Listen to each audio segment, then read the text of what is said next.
Senate के बाद जो उनकी संस्थाओं में सर्वशक्तिशाली संस्था थी, उसके बाद अगला जो वर्ग है, अगली श्रेणी है, उसमें हम अन्य अधिकारियों की बात कर सकते हैं जो इन लोगों को मदद करते थे क्षेत्रीय स्तर पर, स्थानीय स्तर पर।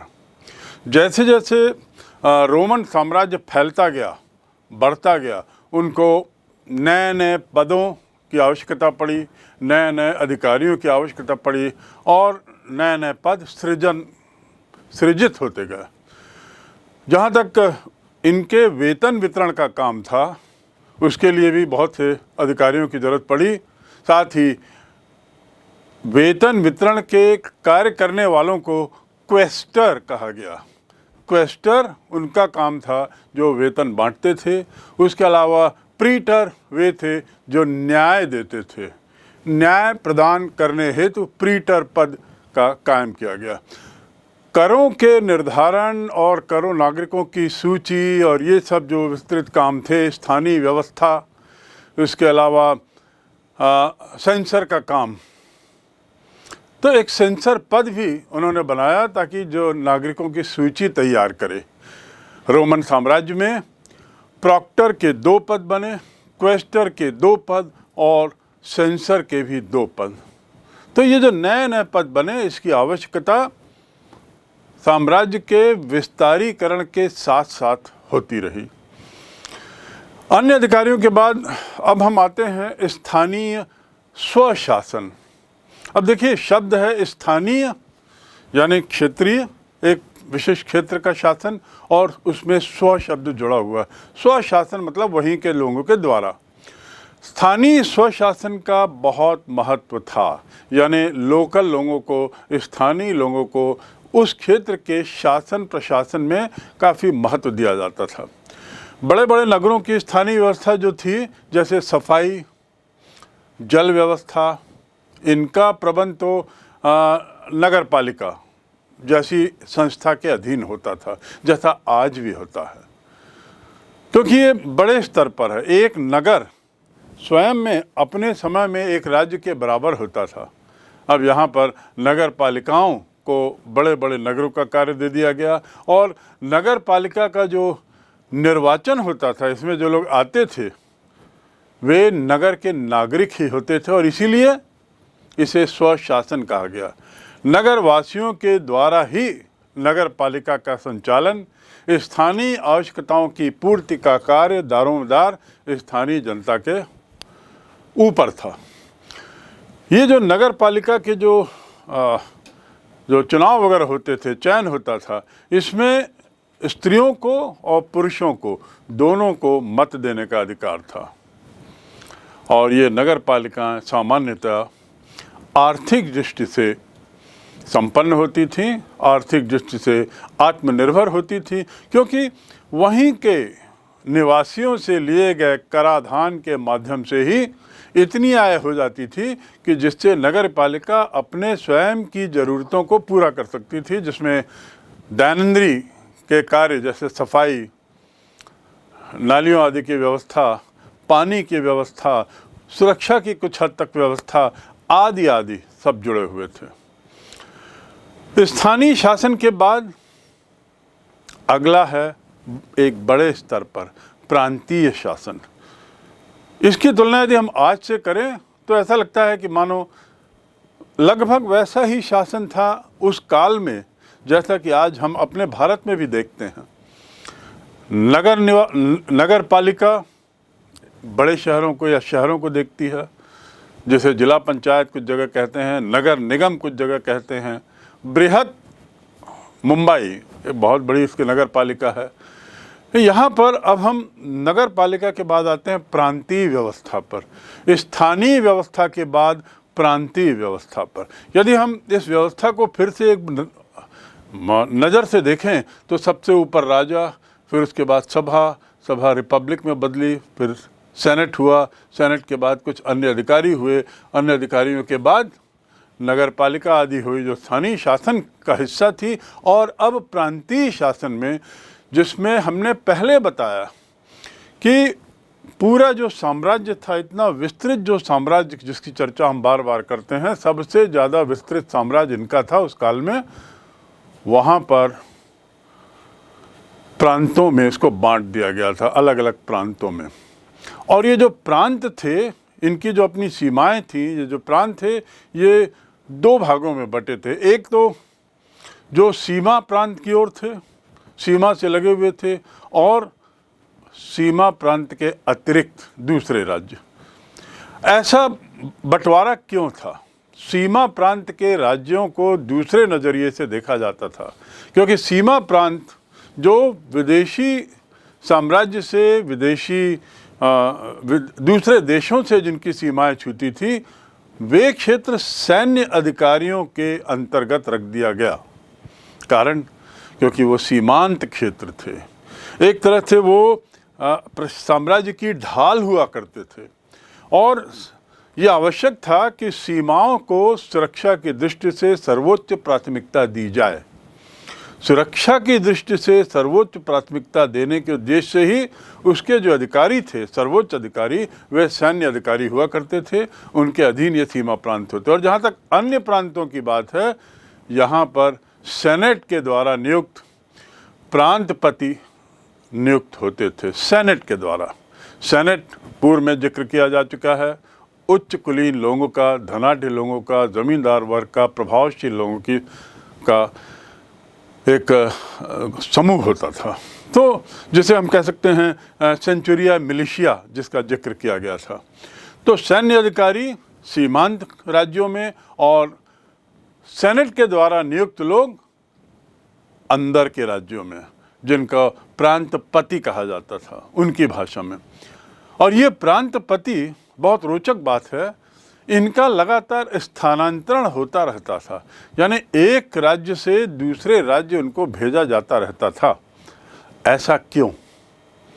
आज भी ये प्रथा है कि जो इस तरह के पद हैं जिसमें नौकरशाही रहती है और बड़े बड़े पदों में सचिव, कलेक्टर आदि रहते हैं, इनका स्थानांतरण किया जाता है ताकि वे एक जगह रहते हुए किसी तरह का अपना प्रभाव क्षेत्र ना बना लें और प्रभाव क्षेत्र बनाकर अपने को शक्तिशाली ना बना लें।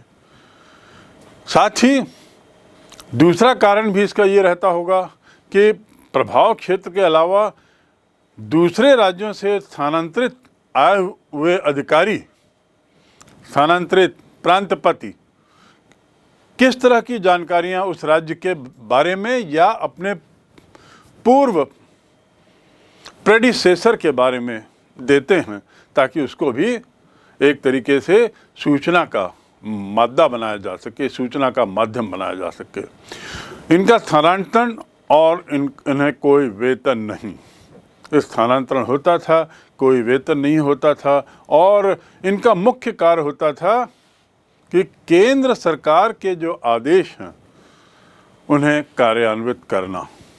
कार्यान्वित करने के लिए वे नीचे तक की संस्थाओं का, राजनीतिक संस्थाओं का से संपर्क रखते थे, उन्हें वहाँ तक केंद्रीय सरकार के आदेशों को भेजते थे और सुनिश्चित करते थे कि ये सब आदेश कार्यान्वित हों। राजनीतिक व्यवस्था को समझने के बाद अब हम थोड़ा आते हैं कि कुछ राजाओं, कुछ सम्राटों की अपनी व्यवस्था कैसी थी, किस तरीके से वे शासन चलाते थे। और उसमें सबसे पहला संदर्भ है सम्राट ट्रोजन का। सम्राट ट्रोजन एक बहुत प्रसिद्ध राजा हुए हैं। वे उनका अपना क्या स्वप्न था, भारत की विजय उनके मन में कहीं पर थी। ट्रोजन का सपना, और वह भी क्या, भारत की विजय। आपको मैंने पहले जिक्र करके बताया है कि कोई एक सम्राट थे जिनका ये सपना था कि वे भारत की ओर बढ़ें। एक तो सिकंदर महान मैसेडोनिया से, अलेक्जेंडर द ग्रेट मैसेडोनिया से आए थे, उन्होंने भी भारत पर हमला किया था। ऐसे यहाँ पर भी इस साम्राज्य के प्रसिद्ध राजा ट्रोजन का भी सपना था कि वह भारत की ओर बढ़े, भारत की विजय प्राप्त करे। नक्शे को देखें तो थोड़ा इनकी दूरी को समझने की कोशिश करें। वैसे पूर्व में भी आपने इसको देखा है, लेकिन एक बार इसको और गौर से देखेंगे कि आपका ये जो नक्शे में इनका जो साम्राज्य है वह भारत से कितनी दूर है। पूरा एशिया माइनर और उसके बाद पार करते हुए ईरान, इराक, अफगानिस्तान, फिर होते हुए भारत, इतनी दूरी आने की ख्वाहिश ट्रोजन में क्यों थी। एंटियोक एक क्षेत्र है। एंटियोक में सर्दियों के समय 1100 जब वहाँ पे बहुत सर्दियाँ होती थी तो उसके बाद फरात नदी पार्थियन की राजधानी टेसिफून तक उनका जो एम्पायर चला गया था।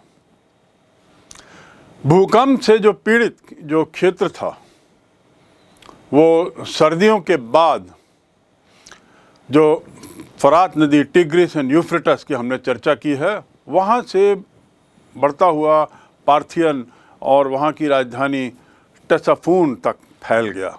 अब इतना लंबा यदि इनका एम्पायर फैला है तो पारस की खाड़ी के सिरे तक पहुँच गया है, तो इतिहासकार जो कैसियस डियो हैं उनके अनुसार भारत को जाने के लिए किसी वाणिज्यिक पोत को ट्रोजन लालायित नज़रों से देखता था और चाहता था कि वह भी सिकंदर जैसा जवान होता। ये उसका सपना था। और कारण क्या था? सपने का जन्म हुआ कहाँ से? इस पर इतिहासकार का कहना है कि उसका ध्यान उन वाणिज्यिक ऐसी पोतों पर जाता था, ऐसे जहाज़ों पर जाता था जो भारत की तरफ आते थे, और उन्हें उस नज़र से देखता था और चाहता था कि वो अब वृद्ध हो चला है, काश वो बूढ़ा नहीं होता, जवान रहता, और ऐसी स्थिति में उसके लिए संभव था ट्रोजन के लिए कि वो भारत की ओर आगे बढ़ता, भारत का सपना उसका पूरा होता। पर दुर्भाग्य ऐसा नहीं था। अगर ट्रोजन भारत जीत लेता तो भारत किस प्रकार का होता। कल्पना करिए, भारत इस एम्पायर का एक हिस्सा बन जाता है जिसके बारे में हम पढ़ रहे हैं, और इस एम्पायर का हिस्सा बनने पर भारत का इतिहास कुछ दूसरा रूप लेता। और ये सब एक कल्पना की उड़ान है कि ऐसी सच्चाई नहीं है कि भारत पर उन्होंने कब्जा किया या भारत पर कभी आक्रमण किया, लेकिन कल्पना करिए यदि ट्रोजन, जो स्वयं एक बहुत महान शासक था, यदि वो सफल होता तो भारत का रूप क्या होता, किस तरीके से हमारा इतिहास बदलता। रोमन साम्राज्य के विस्तार अभियान को ट्रोजन ने 113-117 ईस्वी में चलाया। ईस्वी यानी जीसस क्राइस्ट के जन्म के बाद, बीसी की बात नहीं कर रहे हैं, ईस्वी पूर्व की बात नहीं हो रही। और ये उसके प्रारंभिक विस्तार का एक अभियान था, एक ही अभियान था जो उसने विस्तार के लिए किया था। और उस अभियान में उसने फारस नदी के पार के क्षेत्रों पर नियंत्रण स्थापित कर दिया, अपना कंट्रोल बढ़ा लिया, इतना उसने विस्तार कर दिया। और पार्थियन की राजधानी, जैसा मैंने पहले बताया, टेसिफोन को जीतने के लिए फारस की खाड़ी तक आ गया, पर्शियन गल्फ तक वो आ गया। इतनी दूरी ट्रोजन ने तय की थी, और यहाँ तक पहुँचने के बाद उसकी इच्छाएं बढ़ी और साम्राज्य के विस्तार की इच्छाओं और विस्तार का सपना देखने लगा। इतिहासकार कैसियस डियो, इनके अनुसार सिकंदर की तरह वो भी भारत आने के लिए लालायित था, और वाणिज्यिक कारणों से वो ऐसे पोत की, ऐसे जहाज की तलाश में था जो समुद्री मार्ग से भारत आ सके, और फिर इस प्रकार एक तरीके से भारत पर उसका नियंत्रण का प्रारंभ हो। यदि ऐसा होता तो, यदि उसे वह वाणिज्यिक पोत की व्यवस्था कर पाता तो क्या होता। इस देश के अनेक हिस्सों पर कई वर्षों तक, कई सदियों तक रोम का कब्जा रहता, और यदि ऐसा होता तो भारत की स्थिति क्या होती। एक कल्पना की उड़ान है। इस सोच के साथ कि कुछ समय के लिए कल्पना करें कि यह सम्राट ट्रोजन सफल हो गया। तो पहला क्या अंतर पड़ता? पहला ये होता कि भारत में लोकतंत्र के बदले राजतंत्र होता। रोमन साम्राज्य की भांति भारत में भी सम्राट होते, अभिजात वर्ग होता और साथ ही साथ सेना प्रमुख होता, काउंसिल होते और सेनेट होता, और इन पदों के वही नाम होते जो रोमन साम्राज्य में थे।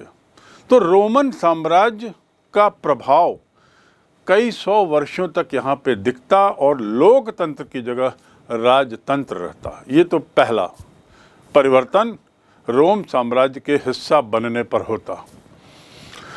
दूसरा, आर्थिक ढांचा यहाँ का बहुत मजबूत होता, क्योंकि रोम का स्वयं का, रोमन साम्राज्य का जो आर्थिक ढांचा है, इकोनॉमिक फाउंडेशन, वो बड़ी मजबूत थी। उनकी जो कर प्रणाली थी, उनकी जो कर लेने की व्यवस्था थी, उनके जो विनिमय की व्यवस्था थी, उनके जो अपने बजट की व्यवस्था थी, वह बड़ी वैज्ञानिक थी, तर्कों पर आधारित थी। स्वाभाविक है वे अपने सभी क्षेत्र में वही अर्थव्यवस्था लागू करते जो सफल रूप से उनके क्षेत्र में लागू थी। अर्थात भारत की भी आर्थिक स्थिति उस काल में, यानी 100 AD के आसपास के काल में, भारत की स्थिति भी बड़ी विकसित होती, आर्थिक रूप से भारत एक संपन्न राष्ट्र होता। तीसरा, रोमन साम्राज्य में सोने के सिक्के बहुत चलते थे, और यदि ऐसा वहाँ था तो भारत में भी सोने के सिक्कों का प्रचलन बहुत रहता। यहाँ भी सोने के सिक्के ज़्यादा चलते, ज़्यादा प्रचलित होते। चौथा परिवर्तन हम क्या सोच सकते हैं? मैं पुनः दोहराऊंगा कि एक तरीके से कल्पना की उड़ान है कि इतिहासकार ने बताया है अपने अध्ययन के आधार पे कि संभावना थी कि ट्रोजन भारत पे हमला करता और उस पर कब्जा करता। ऐसी स्थिति में चौथा परिवर्तन क्या दिखता? सबसे बड़ा कि साम्राज्यी प्रणाली होती। साम्राज्य की प्रणाली एक थोड़ी अलग प्रणाली होती है, और शहर और ग्रामीण की व्यवस्था वैसी ही होती जैसी वहाँ थी, जिसमें नगर में नगर पालिका थे और गांव में जो स्थानीय शासन की प्रणाली थी, इस स्थानीय प्रणाली में वह स्वशासित रहते थे वे क्षेत्र। तो इस प्रकार ऐसे अविश्वास है कि जो प्रशासनिक व्यवस्था थी, साम्राज्यीय व्यवस्था, उसके तहत वही प्रणाली भारत में भी आती, जिसका जिक्र हमने पहले किया। और ये जो व्यवस्था थी, इसमें स्वशासन जो है वह आत्मनिर्भर रहता, अर्थात वे लोग स्वयं कर लगाते, साम्राज्य से कोई उसका विशेष संबंध नहीं, कर इतना जिससे कि उनका अपना खजाना रहे और अपनी सफाई, अपने स्वास्थ्य और इसकी सबकी पूर्ति वे पर्याप्त रूप से कर सकते। इस प्रकार भारत में भी क्षेत्रीय, ग्रामीण क्षेत्रीय नगरों का शासन होता। अगला बिंदु जो आगे पुनः कल्पना की उड़ान है वह है कि ग्रामीण क्षेत्र राजस्व का सबसे बड़ा स्रोत होता। राजस्व मतलब एक्साइज, कर। सबसे ज़्यादा कर कहाँ से आते? स्थानीय क्षेत्रों से आते, ग्रामीण क्षेत्रों से आते, जैसा कि रोमन साम्राज्य में हो रहा था। छठवां बिंदु, रोमन साम्राज्य में एक सार्वजनिक स्नान गृह की कल्पना थी, और रोमन साम्राज्य में शहरी जीवन में ये देखा गया कि सार्वजनिक स्नान घर, स्नान गृह वहाँ की एक बहुत महत्वपूर्ण विशेषता थी। तो आर्थिक पहलू, प्रशासनिक पहलू, साम्राज्यीय पहलू समझने के बाद ये स्नान गृह, ये भी शायद भारत के नगरों में बहुत मिलते। हर शहर में प्रायः ऐसा सार्वजनिक स्नान गृह होता। सार्वजनिक स्नान गृह यानी पब्लिक स्विमिंग पूल जैसा यहाँ। और ये इसका मकसद क्या था? इस स्विमिंग पूल का मकसद था मनोरंजन, एंटरटेनमेंट, और हो सकता है कुछ कार्यक्रम भी वहाँ होते रहे होंगे। तो शहरी लोगों के उच्च स्तर के मनोरंजन के साधन शहरों में उपलब्ध थे, जिसमें स्नान गृह भी था, सर्कस होता था, थिएटर था, जानवर और तलवारबाजी की लड़ाइयाँ होती थी।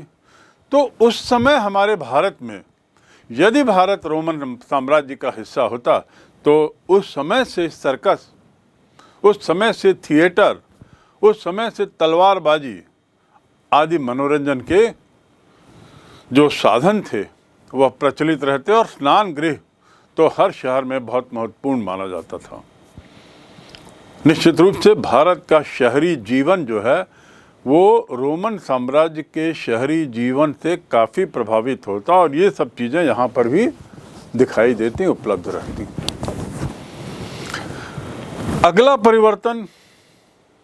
अगले परिवर्तन की संभावना रोमन साम्राज्य का हिस्सा होने पर क्या थी? धार्मिक क्षेत्र में भारत उस समय एक हिंदू राज्य था, मतलब हिंदुओं का बाहुल्य था, और विदेश से भी कुछ हमले अड़ोस पड़ोस से होने शुरू हो गए थे। शुंग, कण्व, ये सब भारत की सीमाओं पर आ चुके थे,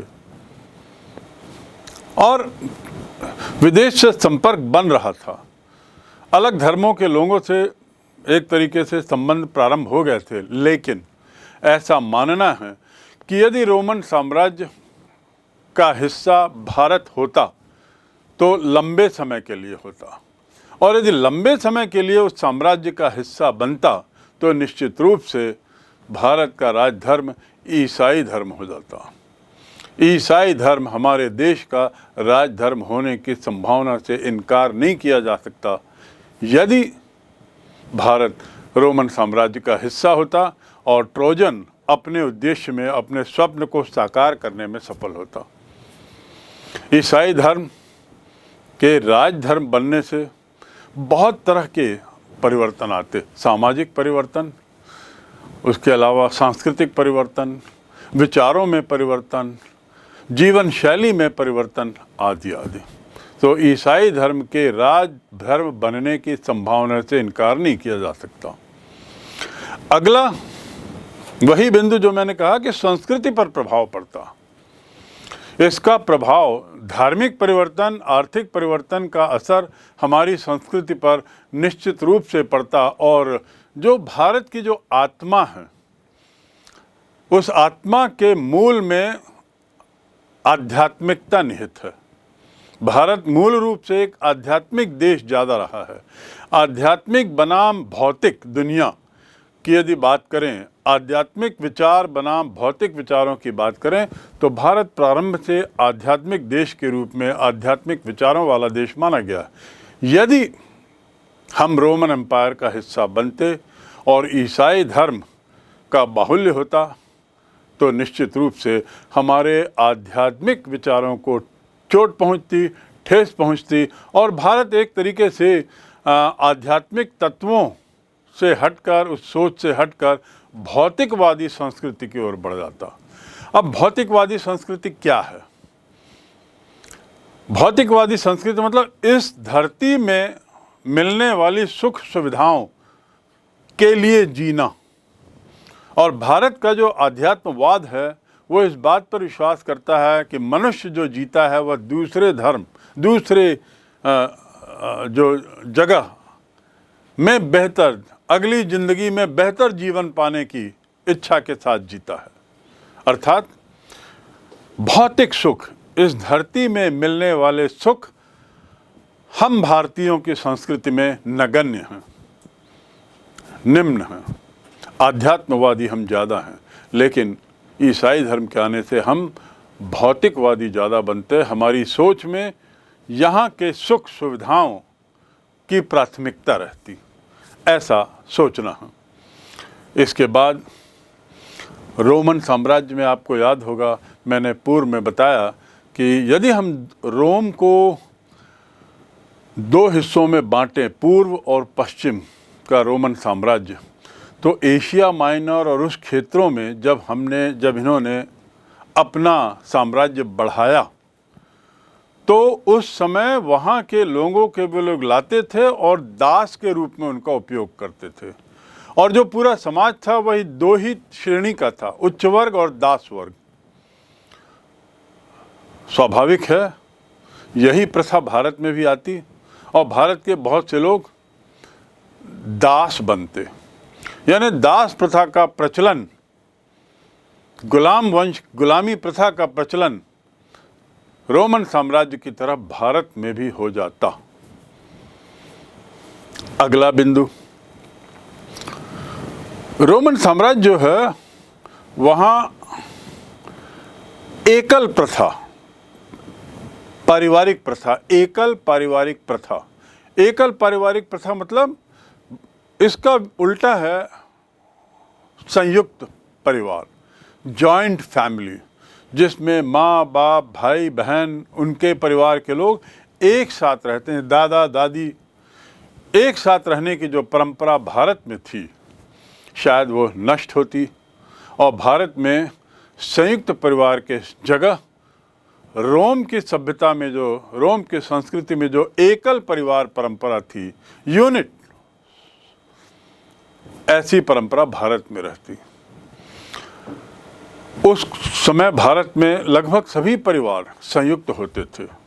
दादा दादी से लेके नाती पोते सभी लोग एक साथ रहते थे।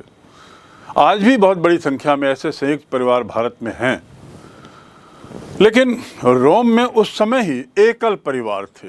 तो जहाँ तक पारिवारिक जीवन का सवाल है, भारत में भी संभावना थी कि संयुक्त परिवार की कल्पना टूट जाती और ज़्यादा परिवार जो हैं अपनी पारिवारिक ज़िंदगी में एक छोटे यूनिट की तरह रहते, माँ बाप और बच्चे, बस। ये परिवर्तन सामाजिक ज़िंदगी में बहुत महत्वपूर्ण होता। अगला बिंदु जो हम कह सकते हैं कि संभावना थी कि भारत का रोमन साम्राज्य का हिस्सा बनने पर ऐसा भी होता। महिलाओं की संपत्ति का स्वामित्व और व्यापक कानूनी अधिकार रोम में महिलाओं को प्राप्त थे। मैं पुनः दोहरा दूं, महिलाओं के द्वारा महिलाओं को स्वामित्व, संपत्ति में स्वामित्व और व्यापक कानूनी अधिकार मिले हुए थे। दूसरा, महिलाओं के लिए तलाक लेना बड़ा सरल था। केवल पति या पत्नी को विवाह भंग होने की एक दूसरे को सूचना देना पर्याप्त होता था तलाक लेने के लिए। शायद यही स्थिति भारत में भी होती। तलाक इतना सरल हो जाता, डाइवोर्स सरल होता, क्योंकि वहाँ की प्रक्रिया थी।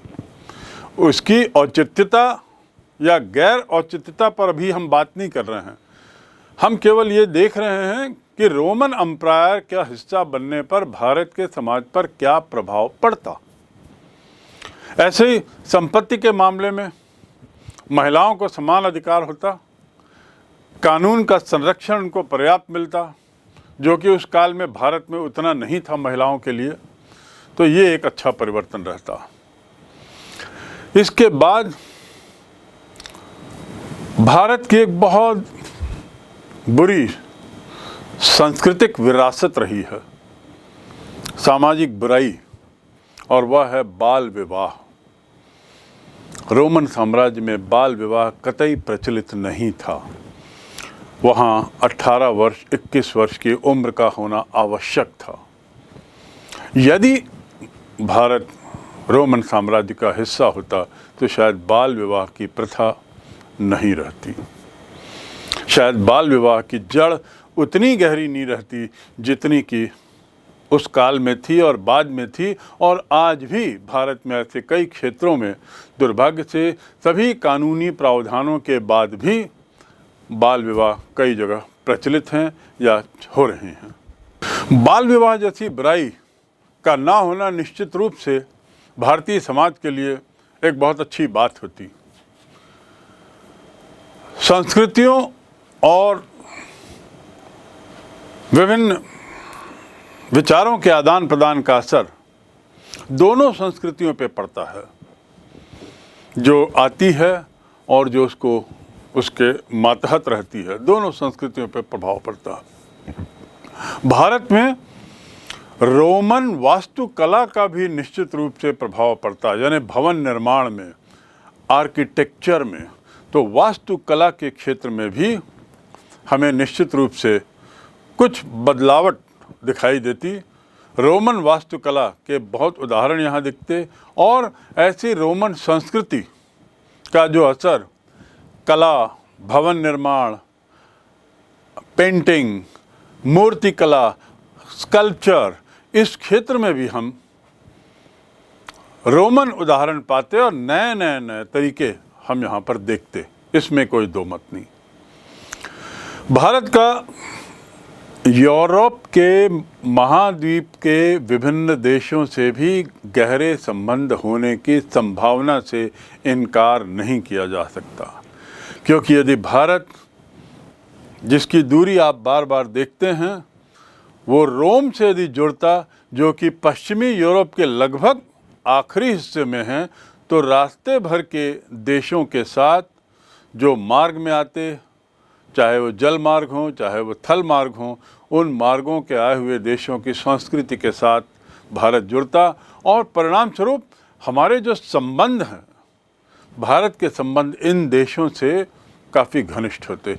दूसरे शब्दों में हम कह सकते हैं, या ये कहना गलत नहीं होगा, कि भारत का कुछ हद तक यूरोपीकरण हो जाता, भारत का कुछ हद तक यूरोपीकरण हो जाता, जिसमें कुछ बदलाव पाश्चात्य बदलाव के रूप में हम सोच सकते हैं, पाश्चात्यकरण के रूप में हम सोच सकते हैं। ये कितना उचित है, अनुचित है, ये अन्य अध्याय में देखेंगे, लेकिन हाँ, हमारे संबंध उनसे घनिष्ठ रहते, इसमें कोई दो मत नहीं, यूरोप के देशों से, और इसका असर हम लोगों पर सब पर पड़ता। इसके साथ ही यदि घनिष्ठता थी तो व्यापारिक संबंध भी बढ़ते, यदि ऐसा था तो आर्थिक वाणिज्यिक लेन देन भी काफ़ी बढ़ता और उसमें काफ़ी प्रगति हुई होती। वहाँ के काफ़ी सामान भारत आते, भारत के सामान वहाँ जाते, जो निश्चित रूप से दोनों ही क्षेत्रों के आर्थिक विकास के लिए, वाणिज्यिक विकास के लिए बहुत अहम होता। और इस मामले में हम निश्चित रूप से एक प्रगति देख सकते थे, क्योंकि हमारे जो माल है, हमारा जो सामान है, जो वैसे तो भी विश्व प्रसिद्ध था, उसकी वहाँ मांग बढ़ती, और उसकी बढ़ती हुई मांग को पूरा करने के लिए भारत में और विकास होता, औद्योगिक विकास होता। वाणिज्य, उद्योग, अर्थशास्त्र के क्षेत्र के बाद थोड़ा हम ये भी जानें कि शिक्षा में भी अंतर पड़ता। यदि पाश्चात्य शिक्षा प्रणाली का संपर्क भारत की ट्रेडिशनल शिक्षा प्रणाली से होता, तो निश्चित रूप से भारत को पश्चिमी शिक्षा प्रणाली से कुछ चीज़ें मिलती, कुछ नए विचार मिलते, नई भाषा तो मिलती ही मिलती, लैटिन भाषा, और इसके अलावा भाषा के अलावा नई शिक्षा पद्धति, नई शिक्षा विधि से भी भारत का टकराव होता, भारत की शिक्षा पद्धति का उससे एक संपर्क होता, और परिणाम क्या होता कि भारत की शिक्षा प्रणाली में भी नई भाषा और विधि का विकास शायद हो गया होता। तो कुछ मामलों में हम निश्चित रूप से रोमन साम्राज्य से जुड़ने पर हमें फ़ायदा होता, पर कुछ ऐसे मामले भी थे जिस पे शायद हम कह सकते हैं कि हमें शायद फ़ायदा ना हो करके नुकसान ही होता, क्योंकि भारत की जो अपनी मूल संस्कृति है उसको चोट पहुंचती, उसको ठेस पहुंचती, और पाश्चात्य संस्कृति, रोम सभ्यता की तत्कालीन संस्कृति हम पर हावी होती। वहाँ की भाषा, वहाँ का धर्म, भारत का ईसाईकरण तो हमें काफ़ी कुछ बदल देता। इतिहास में तो वैसे सामान्यतः ऐसा नहीं किया जाता कि हम कल्पना करें कि यदि ऐसा होता तो उस देश का क्या होता, कैसा होता, जैसा अभी भारत के बारे में हमने सोचा। लेकिन ये सोचना इसलिए ज़रूरी था कि तत्कालीन इतिहासकार ने जो संभावना बताई है ट्रोजन के द्वारा भारत पर हमला करके उसे कब्जा करने की, उसके संदर्भ में कुछ कल्पनाएं थीं कि यदि हम भारत का भारत जो भौगोलिक एक देश है, वह यदि वहाँ का हिस्सा होता तो क्या क्या परिवर्तन हो सकते थे, हम कहाँ रहते, विभिन्न क्षेत्रों में हमारी क्या स्थिति रहती। तो करीब 20-25 बिंदुओं को जानने के बाद कहा जा सकता है कि बड़ी रोचक स्थिति होती यदि भारत रोमन साम्राज्य का हिस्सा होता।